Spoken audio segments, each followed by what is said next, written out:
أعوذ بالله من الشيطان الرجيم. بسم الله الرحمن الرحيم. السلام عليكم ورحمة الله وبركاته. الحمد لله رب العالمين، والصلاة والسلام على أشرف الأنبياء والمرسلين سيدنا محمد وعلى آله وصحبه أجمعين. رب اشرح لي صدري ويسر لي أمري واحلل عقدة من لساني يفقه قولي. اللهم لا سهل إلا ما جعلته سهلا، وأنت تجعل الحزن إذا شئت سهلا. اللهم يسر ولا تعسر، اللهم يسر ولا تعسر، اللهم يسر ولا تعسر. Alhamdulillah, kita merafakkan kesyukuran kepada Allah Subhanahu wa taala karena dengan limpah dan kurnia-Nya dapat sama-sama kita berada dalam surau ini menunaikan salat maghrib. Diberi lapangan kepada kita duduk-duduk lagi sementara menunggu menunaikan salat fardu isya. Kita pada malam ini insyaallah akan meneruskan lagi kupasan kitab karangan Dr. Yusuf Al-Qaradawi, bagaimana berinteraksi dengan Al-Quranul Azim. Jadi kita dah banyak mengupas kita ni daripada bab yang pertama sampailah bab yang keempat, sampai bab yang ketiga kita bincang itu. Yang bab yang ketiga, bab yang pertama ni Dr. Yusuf Al-Qaradawi dalam berinteraksi dengan Al-Quran ni, dia ajak kita untuk memahami Al-Quran dari sudut matlamat dia, faham matlamat Al-Quran. Al-Quran nak suruh apa, nak bagi tahu apa, nak bagi tahu tentang perkara yang perlu manusia beriman. Jadi dia beritahu tentang Allah, dia beritahu tentang hari akhirat, dia beritahu tentang Nabi dan Rasul yang banyak berulang dalam Al-Quran. Baik, kemudian matlamat Al-Quran lagi adalah nak mengajak manusia supaya menjadi orang-orang yang bertakwa dengan cara mengajak mengabdikan diri kepada Allah. Jadi mengabdikan diri kepada Allah ni dalam bentuk beribadah, soal ibadah khusus, solat, puasa, zakat, haji, baca Quran, berzikir, mengabdikan diri juga kepada Allah sebab dalam berinteraksi dengan manusia, dalam berurusan dengan manusia, berurusan dengan ibu bapa, berurusan suami isteri, berurusan dengan anak, berurusan dengan jiran, berurusan dengan kawan kerja, tempat kerja, masyarakat setempat. Semua tu seruan kepada manusia supaya yang disebut dalam Al-Quran supaya manusia tahu orang Islam, bila dia Islam, dia berkualiti. Kemudian Al-Quran juga dari sudut mengajak mengabdikan diri kepada Allah dengan dari sudut membuatkan manusia ketika berurusan dengan makhluk-makhluk yang lain selain daripada manusia, tunduk dan patuh juga kepada kehendak Allah. Itu maknanya mengabdikan diri kepada Allah. Jadi tiga sudut. Ketika berurusan dengan Allah, kita mengabdikan diri kepada Allah, sudut ibadat. Ketika berurusan dengan manusia pun, kita tunduk kepada Allah dengan buat sebagaimana yang dia suruh kita buat. Maka itu pun namanya mengabdikan diri kepada Allah. Dalam hubungan dengan manusia, pengabdiannya tetap kepada Allah. Hubungan dengan makhluk Allah yang lain, tetap pengabdiannya kepada Allah. Jadi orang Islam sentiasa dalam mengabdikan diri kepada Allah. Inilah yang telah disebutkan oleh Ibnu Qayyim rahimahullah di dalam kitab dia. Kemudian Dr. Yusuf Al-Qaradawi sangat setuju dengan masalah, dengan apa yang disebutkan oleh beliau. Lalu beliau Dr. Yusuf Al-Qaradawi sering ulang dalam kitab dia ulang.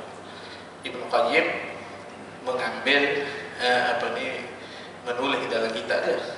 Dr. Yusuf Al-Qaradawi setuju dengan apa yang disebutkan pengabdian kepada Allah. Ibnu Qayyim sebut tentang Bila orang tanya kepada dia pengabdian kepada Allah yang bagaimanakah yang paling bagus, kepada orang tanya dia. Lalu Ibn Qayyim pun jawab, pengabdian yang paling bagus ialah mengikut waktu dan masa yang sesuai. Apabila dia waktu sepatutnya dia berurusan dengan urusan Allah, yang dia kena, contohnya seperti kena sembahyang, maka dia sembahyang itulah menjadi perkara yang paling bagus untuk dia. Sewaktu dia perlu berurusan dengan manusia dan dia berurusan dengan sebaik mungkin, maka itulah pengabdian kepada Allah yang terbaik. Ketika dia perlu berurusan dengan makhluk-makhluk Allah dan dia yang lain, lalu dia berusaha berurusan dengan cara yang paling bagus, maka itulah pengabdian kepada Allah. Jadi orang Islam sentiasa dalam pengabdian kepada Allah sebenarnya, jika dia memahami. Tak perlu lagi nak cerita pasal jalan untuk ke syurga. Semua tu dalam berurusan, semua urusan kita tu, urusan kita jalan ke syurga. Maknanya tak perlulah nak buat tajuk khusus jalan mudah untuk pergi ke syurga. Tak, hidup seperti biasa juga, tetapi jalan nak pergi syurga tu tetap ada. Ketika kena sembahyang, beribadat, puasa, zakat, haji, baca Quran, berzikir, kita buat benda tu. Kemudian ketika berurusan dengan orang, berurusan dengan ilah-ilah Quran, amanah, tidak tipu, bertanggungjawab, mesra, baik dengan orang, tak menganiaya orang, tak fitnah semua, itu abdian. Ketika berurusan dengan makhluk Allah lain pula, tidak menganiaya, tidak memotorkan, tidak semua, maka itu adalah pengabdian kepada Allah.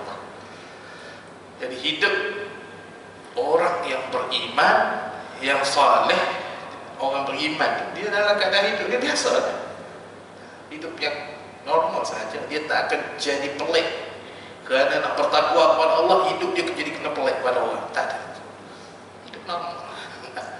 Sebab tu, dan hidup yang cara hidup orang Islam adalah cara hidup yang boleh diterima di dalam semua tempat. Pergilah ke negara mana dalam dunia ni, kalau hidup dengan cara Islam tu, semua orang boleh bunuh. Tak ada kata tidaklah menjadi kehidupan yang pelik buat semua ni. Sebab orang beramal dengan Islam, orang jadi orang pelik, kena cara tertentu ke semua yang pelik-pelik. Tak ada, normal saja. Ya, tak payah tak payah kerja gunung, Ustaz. Tak payah nak cari kerajaan Allah, nak pergi bajak gunung, tak payah. Nak cari kerajaan Allah dengan cara yang pelik-pelik, tunjuk bukit ke, masuk hutan ke, tak payah. Duduk rumah macam biasa. Ada tetamu datang, lain. Ada masa kena orang azan, kita pergi sembahyang. Ada masa kita dengar ada orang sakit, kita pergi ziarah. Ada waktu kita mengetahui ada orang memerlukan bantuan, kita bantu. Manakan hakikat bantuan yang kita boleh buat. Kita ni dah tak lala, ada petongkat apa semua, nak bagi bantuan suruh angkat barang, tak boleh. Itu kena kelakon. Kita ada kekuatan lain, kekuatan dalam poket mungkin, kita boleh bantu. Hidup jalan petongkat tak larat dah, poket penuh, bantu lah. Orang yang ada tenaga kuat apa semua, bantu. Ada dari sudut tenaga, orang yang ada kekuatan dari sudut buah fikiran bagus, boleh bekerja lagi, boleh buat itu ini, berfikir semua, boleh bermusyawarah semua, dia masuk dalam bidang itu. Jadi semua itu adalah orang mukmin saleh. Ini yang nak dibawa oleh agama, ataupun kita kata kerangka yang nak dibawa oleh agama Islam ni. Dia bukan kerangka pelik. Nak kata kena jadi pelik-pelik semua ni, tak ada dalam Islam. Sahabat Rasulullah SAW, golongan pertama yang menerima agama ni, dididik oleh Rasulullah SAW daripada kekufuran. Dia bukan daripada bukan Islam lah. Islam tak ada lagi, Nabi bawa agama Islam kepada dia. Dia berubah taman. Dia berubah kepada kepercayaan. Dulu percaya kepada sembahan berhala tu, berhala ni atau tergantung di Kaabah apa semua tu, dia duk percaya tu dewa-dewa Tuhan, kepercayaan karung, khurafat apa semua duk percaya. Bila datang Islam, apa yang berubah pada para sahabat? Berubah kepercayaan.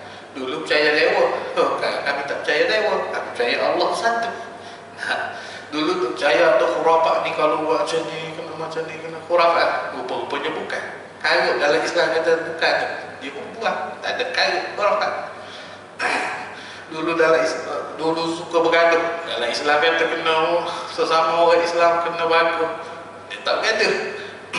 Dulu kata minum arak, dulu gitu minum arak dan sebagainya. Bila datang Islam dia betulkan kepada tak minum arak. Dulu duk judi, kan kita judi. Normal hidup Islam ni sangat mudah. Sangat mudah. Tapi duduk mana ni? Dalam Al-Quran cerita benda semua. Mudah, tapi kita akan dapat melihatnya apabila kita baca Al-Quran dan faham. Ada pemberitahuan. Sebahagiannya ada dalam hadis Rasulullah sallallahu alaihi wasallam. Baik, itu kita cerita bahasa yang bab yang pertama. Bab yang keduanya ialah Dr. Yusuf Qaradawi beritahu tentang bagaimana berinteraksi dengan Al-Quran dari sudut menghafaz, membaca, mendengar. Dia galakkan kita menghafaz Al-Quran. Galakkan dia baca hafaz surah ni, hafaz seluruh Al-Quran. Tapi kalau kita tak mampu, hafazlah setakat yang kita rasa boleh. Kemudian galakkan kepada kita untuk membaca dalam Al-Quran. Ada galakkan membaca Al-Quran. Rasulullah SAW memberitahu supaya baca. Galakkan daripada hadis Nabi, galakkan baca Al-Quran, galakkan mendengar Al-Quran. Kehidupan orang Islam yang berinteraksi dia dengan Al-Quran dari sudutnya Al-Quran, dari sudut baca, hafaz dan juga dengar. Ada juga cara-cara dia. Kita pun dah bincang sebab tu dia ada beberapa fasa yang kita telah faham. Kita juga telah bincangkan bab yang ketiga. Dr. Yusuf Qaradawi sebut berinteraksi dengan Al-Quran ni dari sudut kefahaman dan juga penafsiran. Macam mana ni? Ni agak rumit sikit. Agak tinggi sikit perbincangannya, dan kita telah pun bincangkan. Saya pun nampaklah dalam 2-3 kali pertemuan kita yang lepas, nampak agak tinggi sikit perbincangan. Dr. Yusuf Qaradawi bincang tentang keperluan kepada ilmu tafsir Al-Quran, kemudian metode yang paling bagus dalam mentafsirkan Al-Quran. Kita pun dah bincang sikit-sikit, saya kupas ni tak banyak sangat.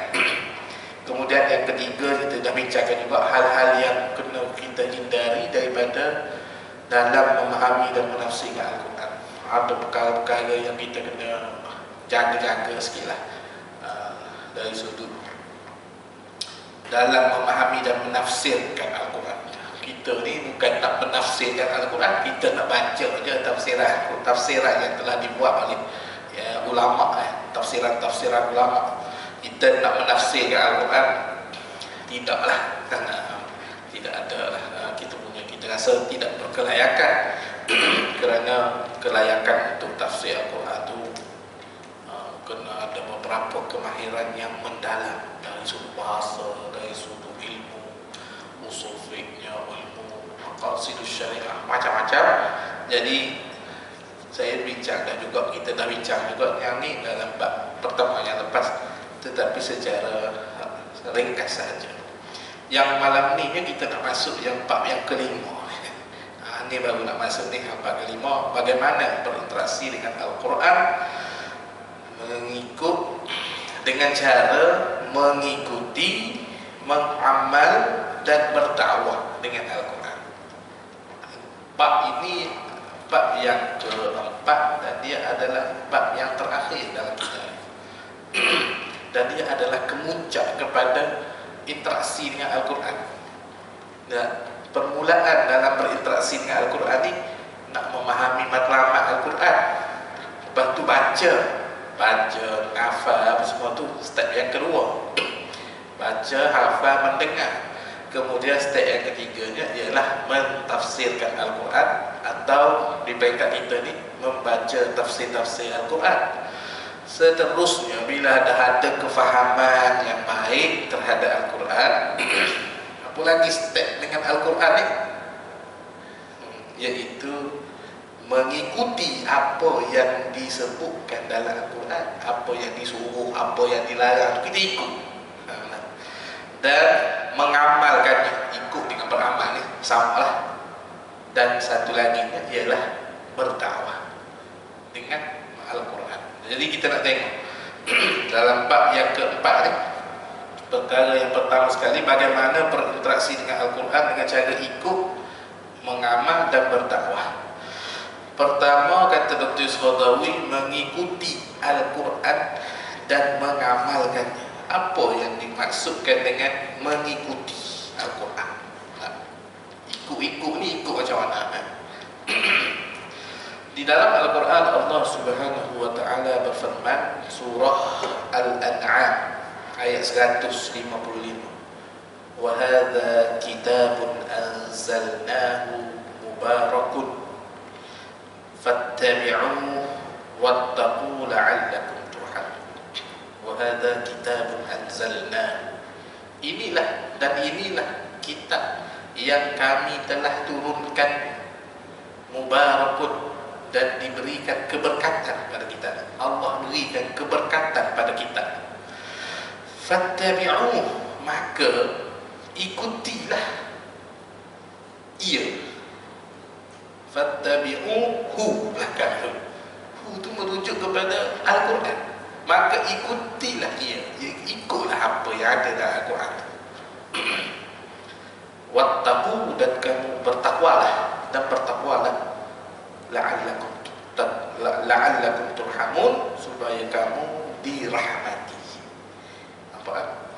Ini Allah bagi tahu, ini kita, aku dah turunkan, kami dah menurunkan, dan kami beri keberkatan padanya, maka ikutilah dia. Apa yang dimaksudkan dengan berkat pada Al-Quran? Aku dah sebut ni, Al-Quran ni berkat lah. Nak berkat, lalu orang pun nak ambil berkat dengan Al-Quran, ambil, simpan Al-Quran, bubuh dalam poket, bubuh tulis ayat tertentu, lepas tu bubuh dalam kilang, dalam beg duit ke, dalam apa, nak ambil berkat Al-Quran. Ada orang nampak ke dinding, buat perhiasan banyak-banyak supaya hantu masuk tengok, oi, ada ayat Al-Quran, nak ambil berkat Al-Quran. Ada orang ambil berkat Al-Quran, baca Al-Quran. Ada orang ambil berkat dengan cara hafaz Al-Quran. Salah ke benda tu? Tak salah. Tak salah. Tapi ketepatan dia ada sebab. Boleh dipertikaikan. Maksudnya bukan begitu sahaja cara mendapat keberkatan Al-Quran. Tak salah kan? Tak salah buat tadi ni, ambil Al-Quran, pegang Al-Quran kamu semua. Tapi gitu ke cara ambil berkat Al-Quran yang Allah kata berkat-berkat padanya tu? Berdasarkan kepada ayat ini, keberkatan itu ialah pada mengikutinya. Maknanya beramal dengan apa yang dia nak, maka kita akan dapat keberkatan. Keberkatan dari sudut pahala, keberkatan dari sudut natijah daripada beramal dengan benda baik yang diperintahkan. Beramal dengan Al-Quran dari sudut meninggalkan. Allah suruh tinggalkan, jangan berjudi, jangan zina, jangan maki orang, jangan itu. Ada natijah baik dia. Natijah baik yang daripada beramal dengan apa yang disuruh oleh Al-Quran, itulah yang disebut sebagai mubarak, berkat Al-Quran. Salah faham sebahagian umat terhadap berkat Al-Quran ni ialah dia nak, oh kita ambil Al-Quran letak dalam kereta, letak simpan, ada orang simpan Al-Quran letak atas dashboard tu, harap-harap tak accident lah dengan berkat adanya Al-Quran di situ. Jadi dia baca azimat. Tak berapa tepat lah cara nak beramal keberkatan tu. Al-Quran sebut ambil berkat ni dengan ikut fattabi'uhu, ikutilah dia. Apa ya Allah suruh ikut apa? Banyaklah dalam tu. Contohnya Allah sebut wasbir wasabir, bersabarlah wahai Islam, kamu kena sabar. Lalu sabar dalam apa masalah ada? Kena bersabar. Kesan daripada bersabar tu kita akan dapat kebaikannya. Kesan bersabar ni tak adalah penyakit stres pada kita. Cara sabar tu kita pandai kawan. Islam suruh sabar dalam menghadapi masalah ni sangat berat, tapi dia boleh kawan dengan cara sabar, tawakal kepada Allah. Oh, kesan baik dia. Orang hidup sunnah stres, berharap semua dia relax apa? Dia tahu sabar. Awak dia bersabar, dia ikut Al-Quran. Ini yang dimaksudkan dengan fattabi'u, ikut apa yang ada dalam Al-Quran. Tadi banyaklah tuan-tuan. Kata Dr. Yusuf Al-Tawi, ini saya nak baca sikit dia punya tulisannya ya. Tapi yang dah diterjemahkan lah. Ada puluhan ribu, bahkan ratusan ribu orang yang menghafaz Al-Quran. Ada ratusan juta manusia yang membaca dan menyemak Al-Quran pada pagi dan petang, di siang dan malamnya. Dan juga ada jutaan yang lainnya menghiasi dinding rumahnya dengan ayat-ayat Al-Quran, atau mencari berkah Al-Quran dengan membawa mushaf dimasukkan ke dalam bajunya, disimpan di bajunya, atau meletakkannya di kenderaannya, atau menyisihkan ayat-ayat tertentu dibungkus dan diletakkan di mana-mana, atau dijadikan sebagai obat dan penawar bagi orang-orang yang sakit di antara mereka. Bahkan kita melihat sebahagian di antara mereka membuka tempat-tempat pengobatan dengan menggunakan Al-Quran, metode penyembuhan dengan membaca ayat-ayat Al-Quran. Kita melihat, kata Dr. Yusuf Al-Tawi lagi, kita melihat orang-orang Islam ni di negara-negara belah-belah negara Arab ni, sebahagian orang Islam nak memulakan siaran radio, mereka baca Al-Quran. Nak mulakan siaran televisyen, bacaan Al-Quran. Mengakhiri siaran-siaran tu dengan bacaan Al-Quran. Bahkan ada sebahagian siaran radio katanya dan juga televisyen ni, ada sebahagiannya yang memang buka Al-Quran sepanjang masa. Di sebelah negara Arab adalah radio Al-Quran. Dia buka Al-Quran 24 jam. Ada juga televisyen yang Al-Quran sepanjang masa. Gitukah cara mengambil barakah Al-Quran?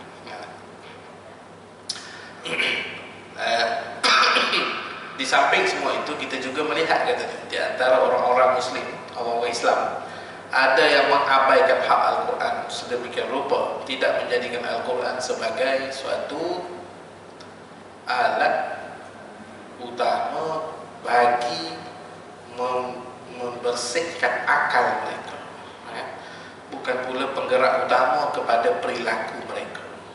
Dia tak ambil yang tu.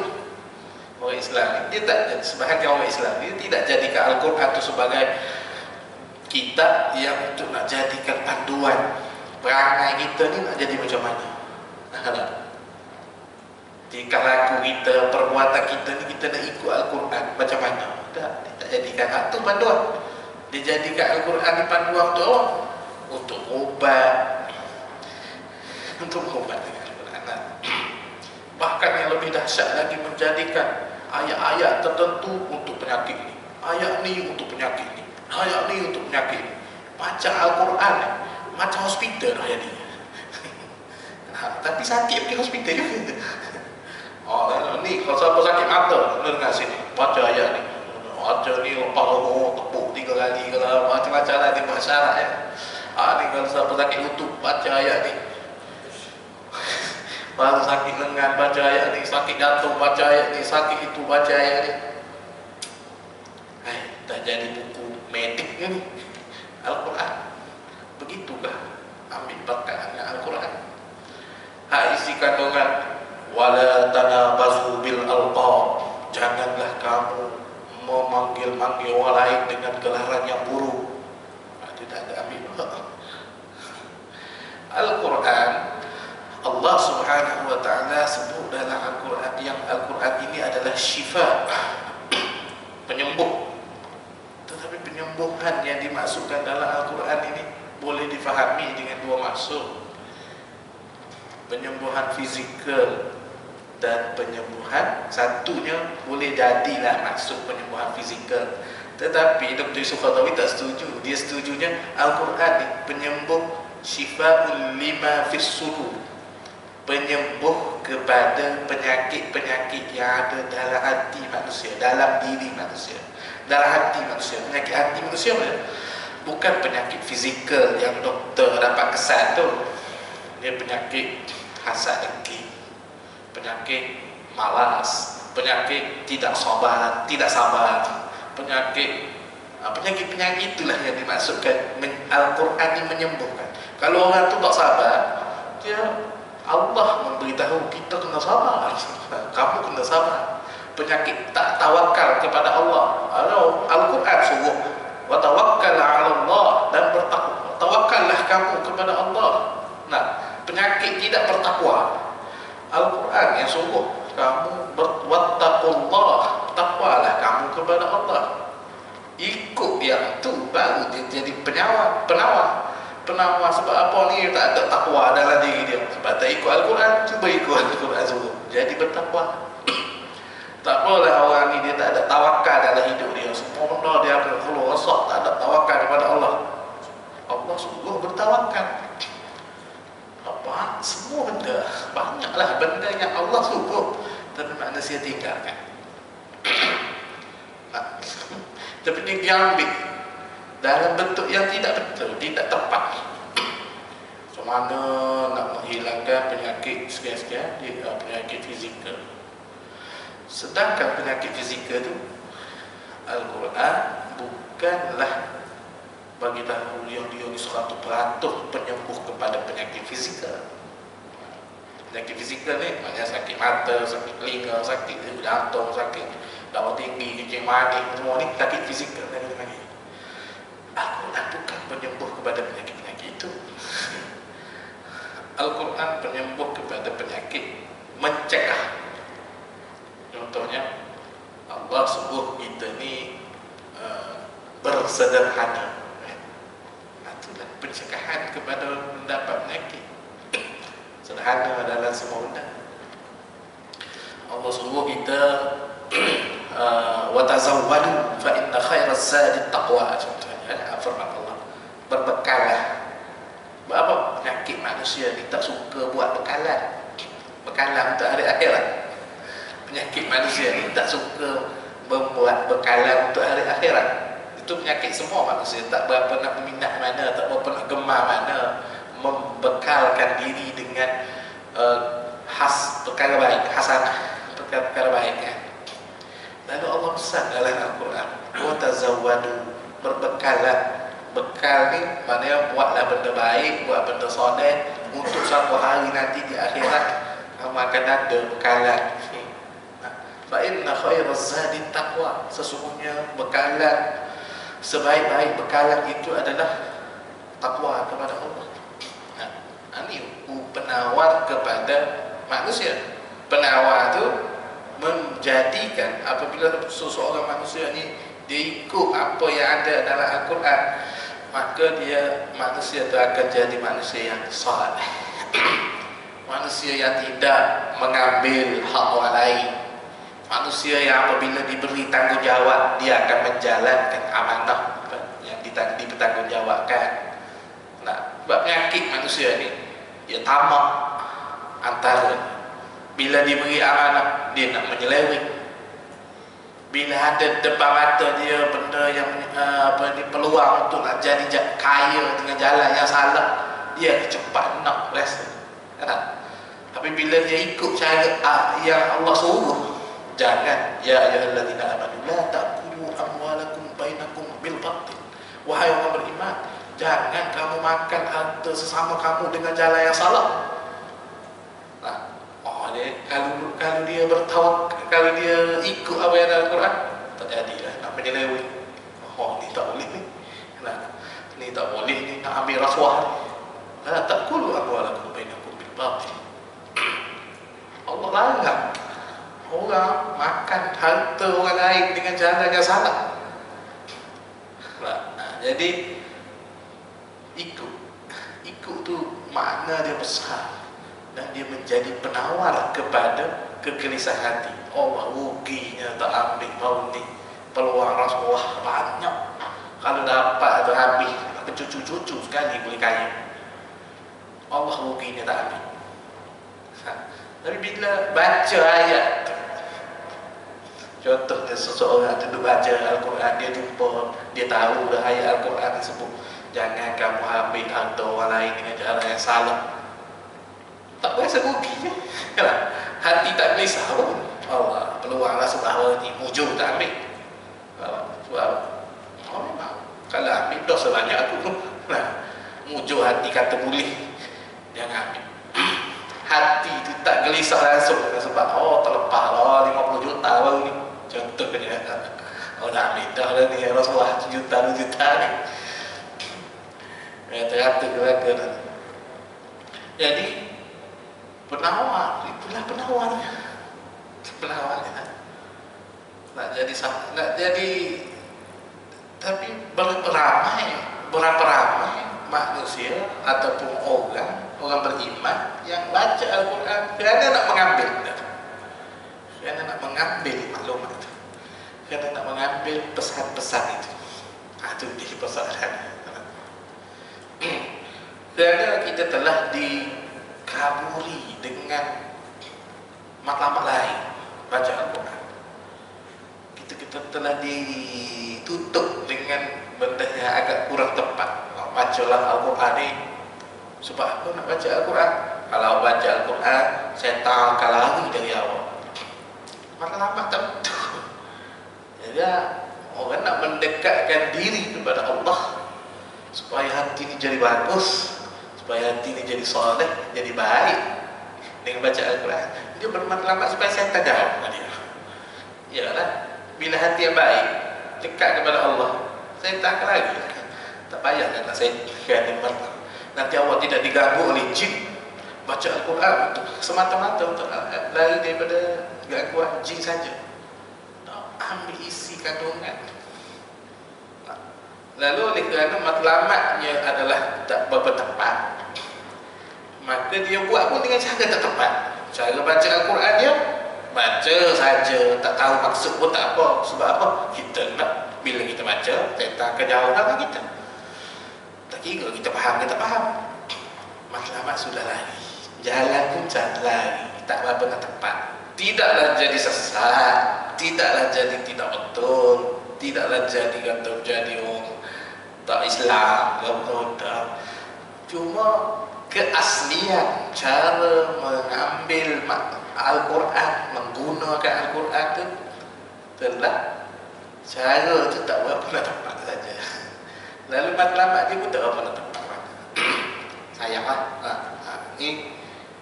Ini berlaku kepada dunia Islam, bukan bagi kita saja. Dunia Islam kita berjaya, dipanggil setan telah berjaya membuatkan manusia terpana melihat kelebihan-kelebihan lain yang ada pada Al-Quran.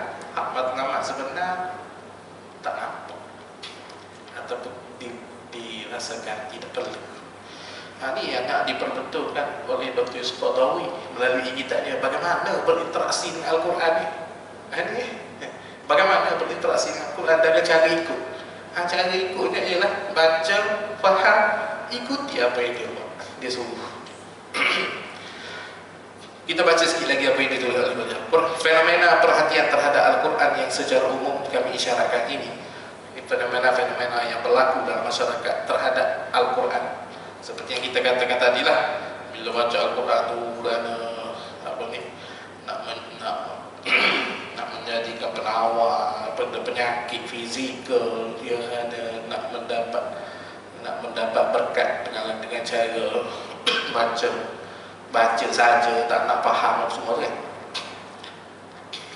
Sebahagiannya berkaitan dengan bentuk luar dan bukan dengan perkara yang dalam, berhubungan dengan rupa dan bukan hakikat. Jadi kata Dr. Yusuf dia kata sini, kita ni umat Islam lah, umat Islam secara umumnya dia berhubung dengan Al-Quran ni dalam bentuk rupa bentuk, tapi bukan secara hakikat dia. Berhubung secara zahir, tapi secara batinnya tidak berhubung dengan Al-Quran. Berhubung dengan fizikal. Ada orang dia nak pegang kepada Al-Quran, baca, ambil isi, ambil maklumat, tak nak. Ada orang dia nak ada di dalam rumah, atas rak, mesti ada Al-Quran. Baca tak baca tak apa. Tak ambil faham dengannya tak apa. Yang penting kena ada dalam rumah sebiji Al-Quran. Kalau tidak berasa macam berhubung, cara berhubung sana. Ada orang teruk lagi tak. Bila nak sembahyang tak boleh, kena ada sejadah juga. Contohnya lah, contoh. Saya kita kata tak tepat benarnya awak nak sembahyang, kita ada sejadah pun apa. Ini di surau memang kita disuruh untuk ada sejadah lah, supaya dah kan undang-undang lah disuruh ada sejadah. Contoh kata di rumah, kalau tak ada sejadah tak boleh sembahyang. Jadi seolah-olah sembahyang tu mesti kena ada sejadah. Allah suruh sembahyang, jadah tempat yang bersih. Kalau dah bersih tak ada sejadah pun boleh sembahyang. Sebab matlamat sembahyang bukan sejadah, matlamat sembahyang ialah nak fokus kepada Allah. Atimis salat li zikri, dirikanlah solat supaya kamu ingat kepada aku. Ada sejadah ke tak ada sejadah itu tak ada masalah. Cukup syarat ambil sembahyang, tutup aurat, bersih tempat, jalanlah. Nah, kalau tak ada, kalau ada pakailah, tak ada kata pakai sejadah itu tak boleh. Tapi kalau tak ada tu sampai tak boleh, tu teruk lah. Nak jadi awak ni sembahyang ni nak untuk apa? Dia tak faham matlamat, tak faham matlamat sembahyang. Soalan kalau di rumah, di masjid surau ini memang disuruh kena ada sejadah, kerana nak penyakit lah apa semua bagai ni, kita bantulah tu. Baik. Kalau di rumah ada sejadah, pakai. Jangan kita kata tak nak pakai sejadah dalam ni, pakailah sejadah tu di rumahnya, jangan sampai tak ada ataupun kena basuh yang lain terpaksa tak boleh sembahyang, nak bergaduh kan tak ada sejadah pun tak payah. Sebab matlamat sebenarnya sembahyang tu ialah menghadap Allah di tempat yang bersih, menghadapi. Pada dalam jadi sama juga interaksi dengan Al-Quran. Apa baca Al-Quran tu kerana nak faham Al-Quran lama, Al-Quran buruk, Al-Quran tak dia, yang penting orang boleh faham, ambil isi dia daripada tu. Baik, kita bagi laluan untuk azan sudah.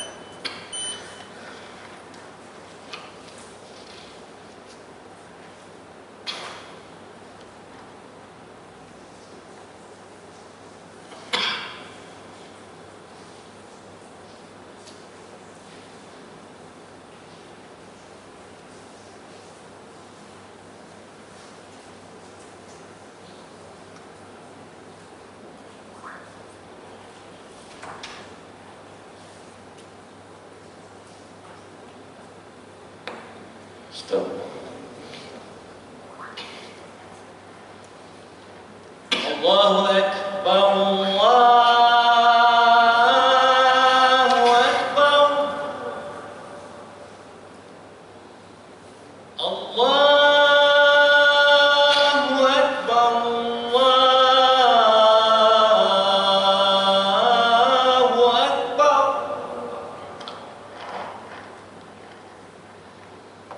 أشهد أن لا إله إلا الله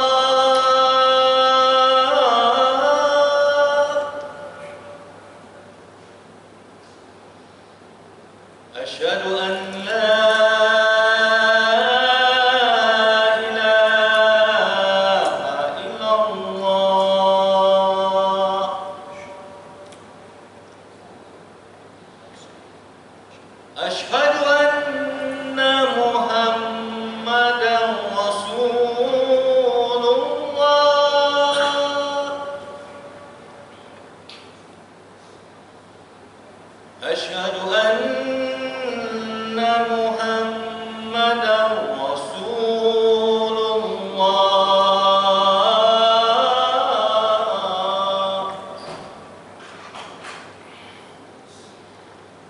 حي على الصلاة.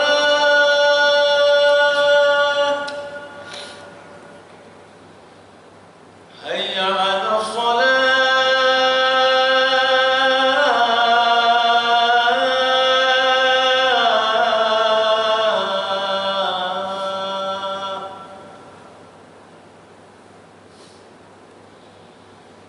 حي على الفلاح.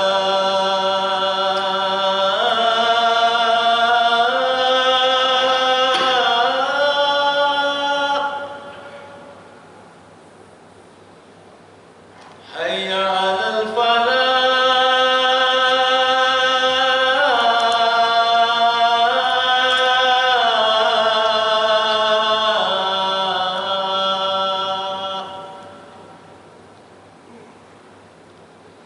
الله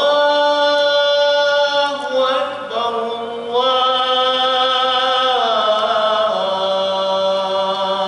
الله أكبر. لا إله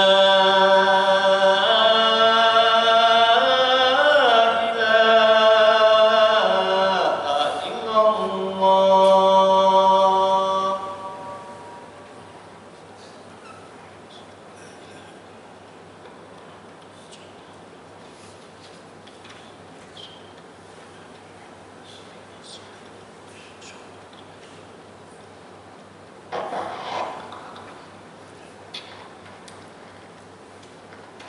Baik tuan-tuan, kita sambung sedikit saja lagi, yaitu dengan kita lihat kepada firman Allah di dalam surah Yunus ayat 57. Ya ayyuhan nasu qad ja'akum mau'izatun min rabbikum.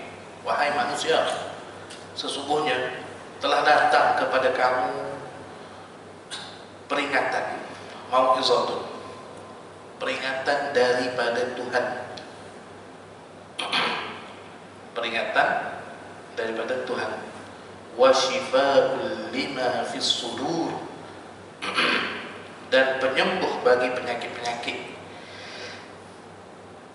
di dalam dada, dan petunjuk serta rahmat bagi orang-orang yang beriman.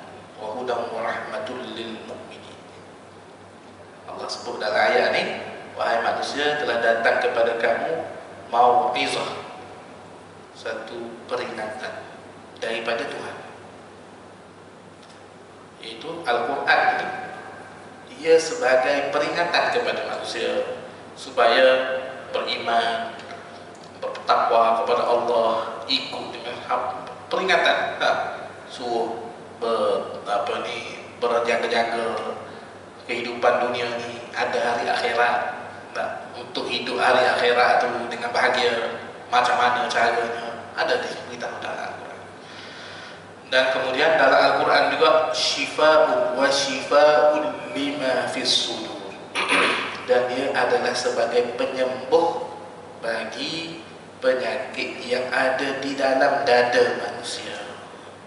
Penyakit yang ada di dalam dada manusia ni lah yang dimaksudkan dengan penyakit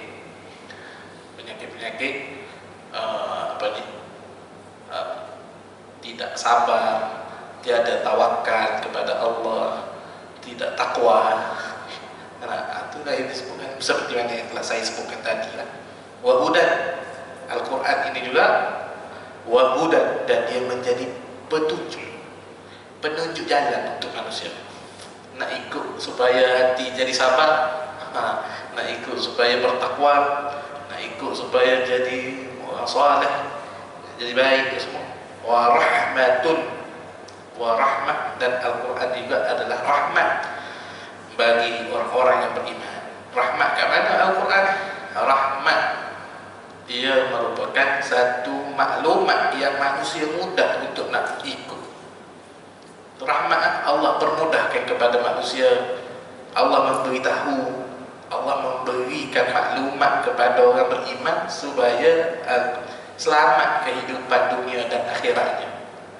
Jadi Al-Quran ini satu rahmat kepada orang yang beriman. Kalau tak beriman, tak jadi rahmat juga. Bila tak beriman, tak ikut.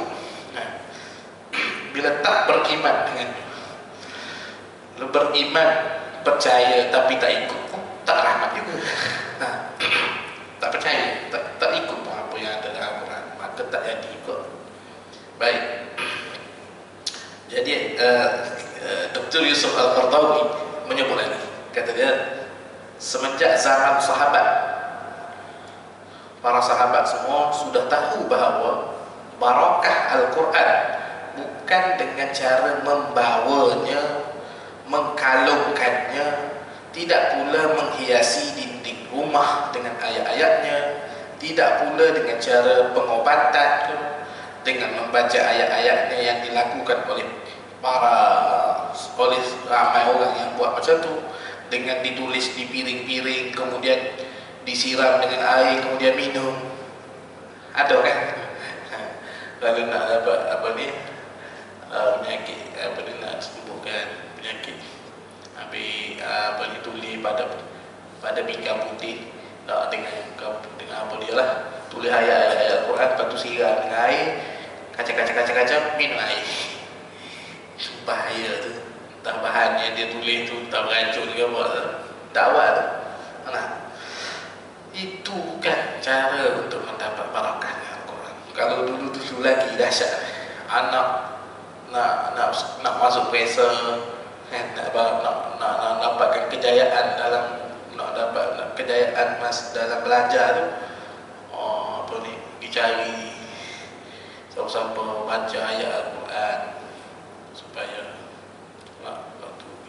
tolong baca ayat ni, anak saya ni nak exam ni tahun ni, supaya dia telah hati. Atau ambil darah. Bukan dengan cara itu nak dapat kepandaian dan kecerdikan. Ya, Al-Quran suruh ialah berusaha. Nah, cara yang diajar oleh Islam ialah berusaha. Cara dia, Nabi ajar cara. Nabi telah menunjukkan jalan. Contohnya Nabi SAW dalam nak berjaya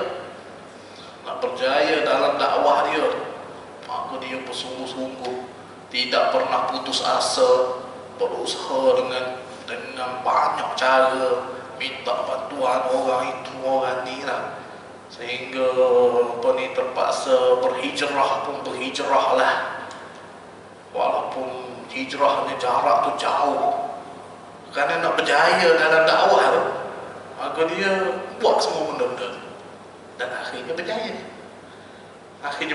Islam ni berjaya disampaikan. Sebab sampai ke zaman kita hari ni pun Islam ni masih ada.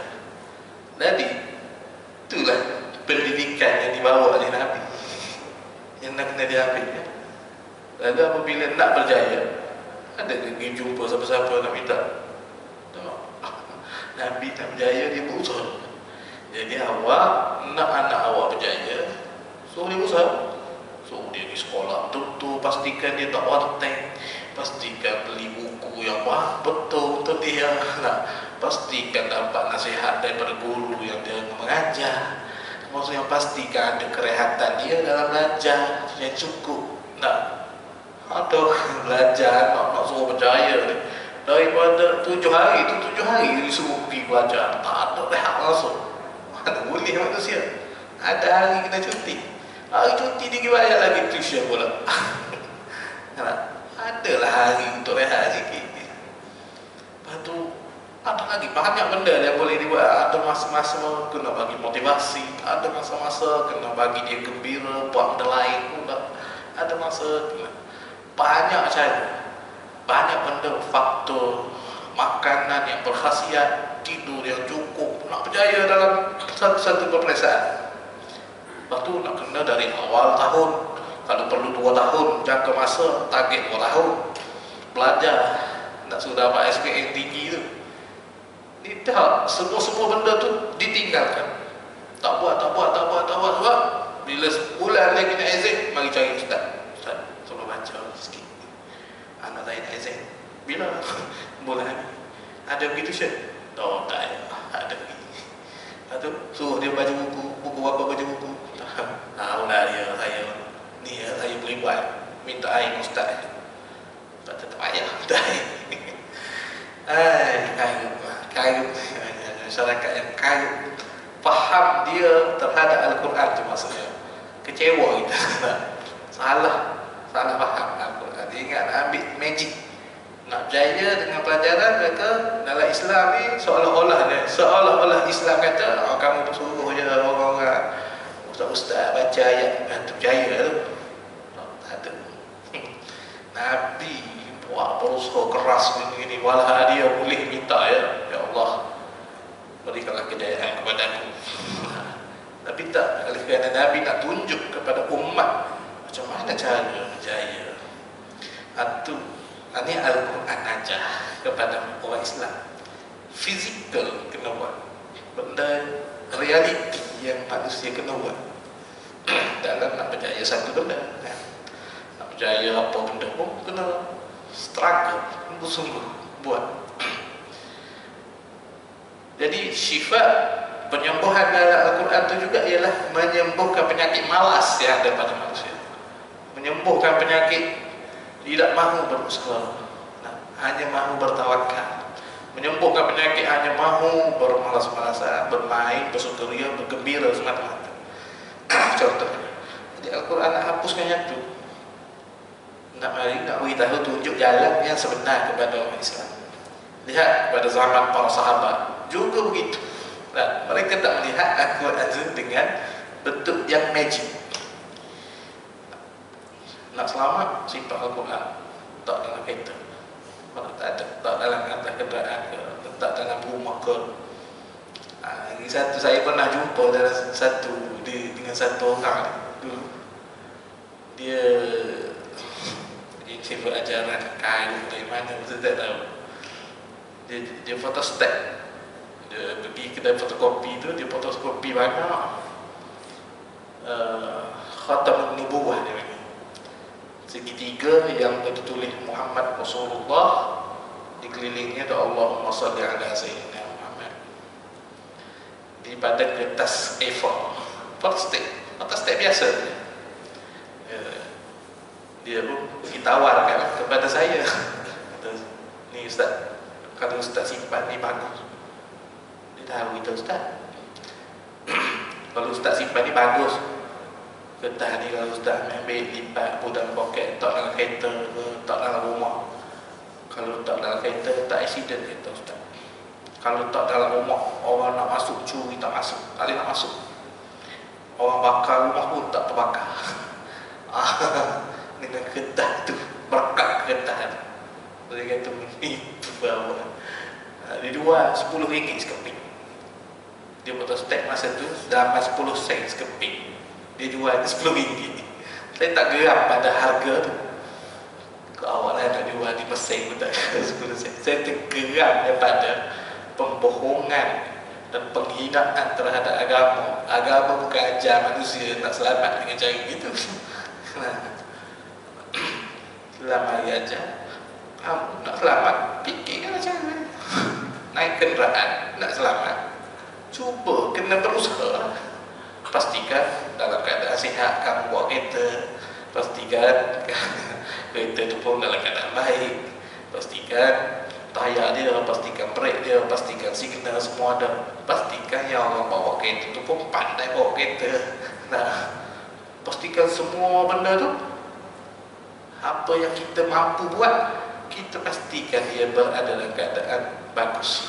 Maka lepas tu tak terjamin pun kita akan selamat. Tawakkal ala Allah. Bertawakallah, kita usaha dah. Nah, ditakdirkan kalau nak jadi juga, macam mana?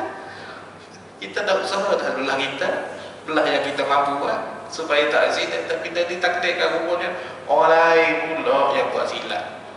Nah, contoh ni kita tengok, ada sebahagian accident tu bukan salah orang tu pun, salah orang lain, kesilapan daripada pihak lain, tapi dia jadi mangsa. Tawakkal ala Allah. Macam mana? Kita minta Allah SWT lindungi kita semua daripada tu. Tapi nak jadi contoh supaya kita dapat melihat bahawa sebahagian apa yang dilihat oleh manusia ini dalam bentuk yang salah, dalam beragama, dalam melihat Al-Quran, melihat peranan Al-Quran dalam bentuk yang satu tak berapa tepat. Sebab itu yang disuruh oleh Allah, satu lagi firman Allah yang disebutkan oleh Dr. Yusuf Qaradawi di dalam kitab ini, itu surah Az-Zumar ayat 55, wattabi'u ahsana ma unzila ilaikum, dan ikutilah yang terbaik daripada apa yang telah diturunkan kepada kamu, min rabbikum, yang diturunkan kepada kamu itu datangnya daripada Tuhan kamu, min qablu in ya'tiyakumul adab baghtatan wa antum la tash'urun. Dan ikutilah sebaik-baik apa yang telah diturunkan kepada kamu dari Tuhan kamu sebelum datangnya azab kepada kamu dengan tiba-tiba sedangkan kamu tidak menyadari. Maknanya sebelum datang kepada kamu azab, maksudnya kalau kamu tidak ikut, banyaklah padah yang akan menimpa manusia kalau tak ikut dengan cara Al-Quran. Nah, Allah suruh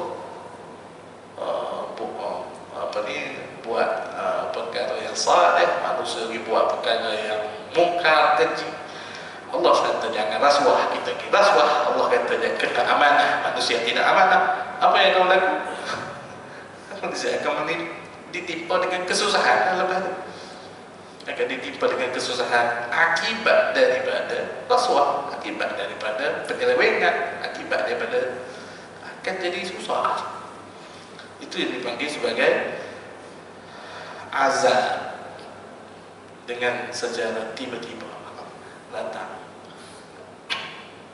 Sedangkan kamu tidak menyadari, manusia tak sedar. Hak dia buat keburukan tu, ya setengah keburukan tu kita tak buat, tapi orang lain yang buat berleluasa. Kita tak ambil tahu, kita buat tak reti saja, gitu saja. Maknanya kesan buruk tu tetap menimpa kita. Macam-macam lah keburukan yang akan terjadi apabila berlakunya penyelewengan, kesan kepada perbuatan buruk itu. Baik, sebab itu sampaikanlah berita itu kepada hamba-hambaku yang mendengarkan perkataan lalu mengikuti apa yang paling baik. Dalam surah Az-Zumar ayat 17 dan 18 Allah berfirman, yang maksudnya, sebab itu sampaikanlah berita itu kepada hamba-hambaku yang mendengarkan perkataan itu, yang mendengarkan kata-kata itu, yang mendengarkan firman-firman Allah. Suruh sampaikan kepada hamba-hamba Allah. Sebab apa? Lalu mengikuti apa yang paling baik di antaranya. Bila dia dengar apa yang Allah perintahkan, beritahulah kepada manusia supaya mereka tahu. Bila mereka tahu, supaya mereka ikut apa yang paling baik di antara mereka. Mereka itulah orang-orang yang berjaya. Allah iktiraf orang yang mendengar kalimah-kalimah yang baik daripada Al-Quran, kemudian dia ambil, dia ikut apa yang Allah suruh, dia ikut apa yang Allah larang, dia tak buat. Maka itulah orang-orang yang telah diberi Allah petunjuk, dan mereka itulah orang-orang yang mempunyai akal pikiran. Sebab apa dia kata mempunyai akal? Sebab dia ikut ni, kerana dia tahu ada kebaikan pada apa yang disuruh oleh Allah. Dia tahu ada keburukan yang hendak dielakkan oleh Allah sebab daripada meninggalkan beberapa perkara. Dalam agama ni Allah suruh kita tinggalkan sebagaimana yang jangan buat. Contohnya jangan mengambil harta orang lain, contohnya kan dalam Al-Quran. Jangan berjudi, jangan berzina, jangan semua. Jangan tu ialah kerana ada buruk yang akan menimpa manusia kalau dia buat. Ada padah sebab. Jadi kalau mereka ni, manusia ni, dia ikut, maka dia berikut tu dengan sebab dia berakal. Kerana dia tahu apa yang disuruh oleh Allah, mesti ada kebaikan yang hendak dicapai.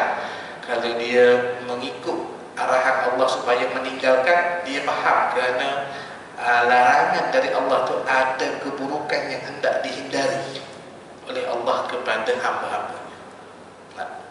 Baik, dengan itu Jadilah orang beriman ni kalau ikut Al-Quran macam tu.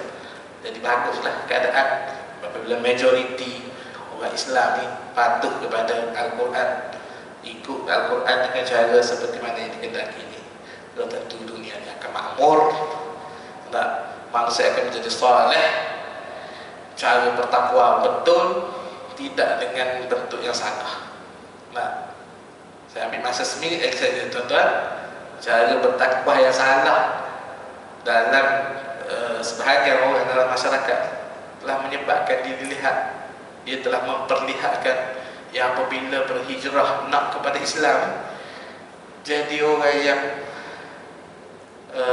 pemalas. Bahagian orang dia nampak, dia contoh ni, dia kata dia nak berhijrah, dia nak jadi orang Islam yang baik. Bila Islam baik, tidak bekerja, tinggalkan pekerjaan, duduk saja dalam ni nak hijrah. Tak betul. Seolah-olah Islam ni malah bekerja. Islam suruh bekerja dengan amanah, dengan sifat amanah. Allah beri tanggungjawab, awak ambil lah gaji. Tapi amanah awak dalam kerja tu awak. Itu yang dikehendaki oleh agama. Bukan suruh tinggal pekerjaan, bukan suruh duduk mari masjid, duduk terlepak di masjid sepanjang masa. Beribadat yang ditentukan oleh Allah ikut masa. Ada masa sembahyang, ada masa duduk bekerja, ada cari dunia, ada masa cari akhirat, ada masa untuk buat kerja amal ibadah yang bentuk khusus. Jadi baru betul ni sebahagian yang ditunjukkan, yang dilakukan ataupun yang difahami oleh orang, dia buat dalam bentuk bila dia berhijrah, dia nak jadi orang soleh, nak jadi baik, dia tinggalkan semua kerja-kerja dia. Kerja yang baik pun dia tinggal, buruk pun dia tinggal. Jadi dia memperlihatkan lepas tu dengan berpakaian, dengan pakaian tertentu, seolah-olah itulah sahaja Islam. Sebenarnya tidak. Dia perlu dilihat dengan gambaran yang lebih luas supaya Islam ni boleh, orang Islam yang nak jadi soleh, dia boleh duduk dalam mana-mana jenis masyarakat. Dia boleh duduk dalam apa jua situasi. Dia boleh survive dalam dunia yang maju. Dia boleh hidup berapa? Islam tak larang kepada benda-benda yang baik. Hijrah itu dalam bentuk yang menukar perkara-perkara yang buruk yang dilakukan sebelum ini kepada perkara yang baik saja. Kita tak suruh tinggalkan benda-benda yang baik. Jadi, baik tuan-tuan, jadi kefahaman terhadap apa yang disebutkan oleh Dr. Yusuf Qaradawi dalam bab yang last ni lah. Tapi dalam bab yang last ni pun kita baru bincang satu perkara lah, iaitu mengikuti, apa yang dimaksudkan dengan mengikuti Al-Quran dan apa yang dimaksudkan dengan mengamalkannya. Dan mudah-mudahan bermanfaatlah perkongsian kita, dan insya-Allah dalam pertemuan akan datang kita masih lagi di dalam bab ini. Ada satu atau dua tajuk kecil lagi di dalam bab yang terakhir. Lepas tu kita boleh berhentilah daripada kita kupasan kita ini. Mudah-mudahan bermanfaat. Wallahu a'lam. Assalamualaikum warahmatullahi wabarakatuh. A'udzu billahi minasyaitonir rajim. Bismillahirrahmanirrahim. Alhamdulillahirabbil alamin. Wassalatu wassalamu ala Rasulillah wa ala alihi wa sahbihi ajma'in.